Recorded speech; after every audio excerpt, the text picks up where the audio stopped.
Bismillahirrahmanirrahim. Assalamualaikum warahmatullahi wabarakatuh. Apa kabar anak-anak sekalian? Semoga tetap semangat dan semoga tetap sehat dan juga dalam lindungan Allah Subhanahu wa taala.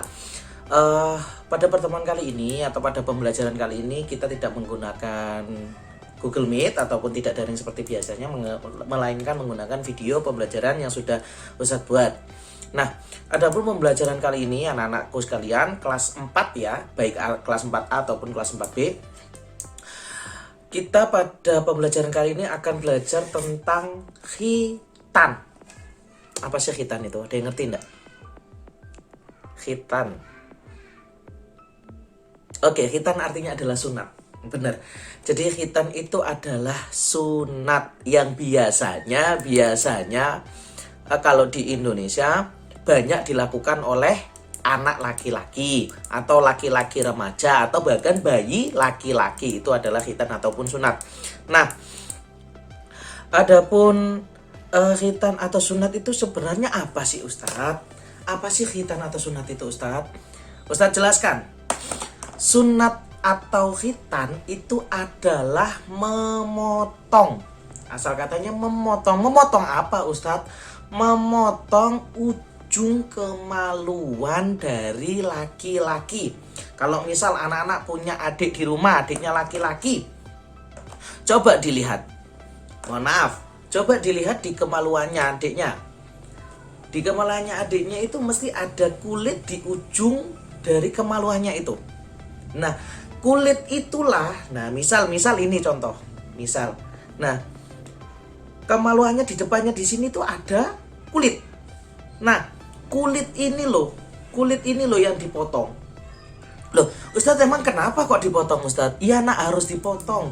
Karena menurut ilmu kedokteran, setelah buang air kecil, setelah pipis, biasanya air seninya atau air pipisnya ini tertinggal di sini. Di kulitnya, bukan di dalam loh ya. Kalau mungkin setelah selesai.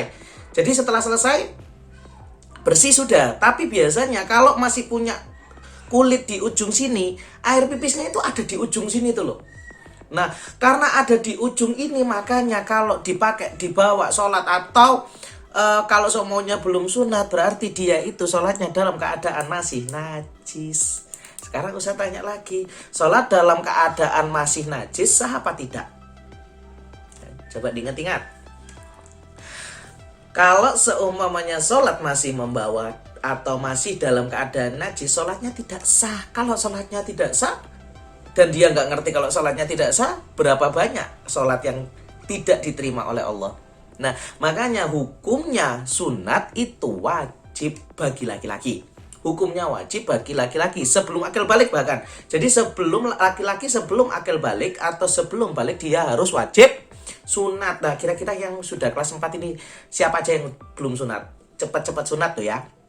Ya, jadi sunat itu adalah memotong ujung kemaluan. Jadi ujung kemaluannya ini dipotong. Karena apa itu tadi? Karena menyimpan penyakit. Menyimpan penyakit maksudnya apa? Ya itu tadi. Karena setelah pipis masih ada air pipisnya itu masih ada di sini.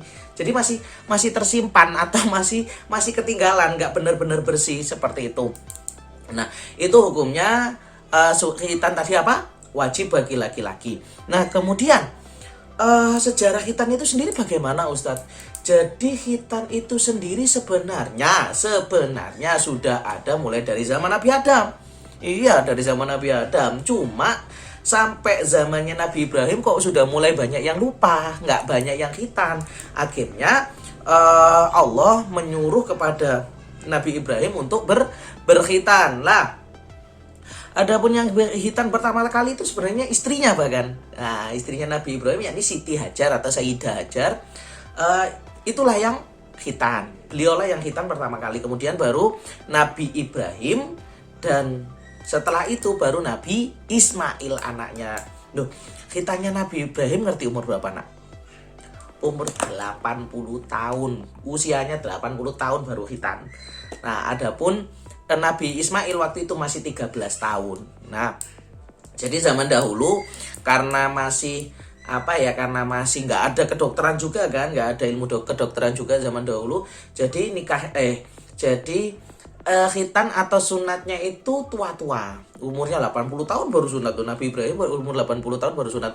Sunatnya nggak pakai laser, nggak pakai pisau, nggak pakai gunting kayak sampean. Pakai apa? Pakai kapak jedor gitu loh. Dak gitu. Nah, karena seiring perkembangan zaman, zamannya semakin maju, khitan bisa menggunakan laser ataupun gunting ya. Jadi untuk pertemuan kali ini Ustadz akan menjelaskan mengenai itu dulu. Jadi pengertian khitan dan juga sejarah khitan.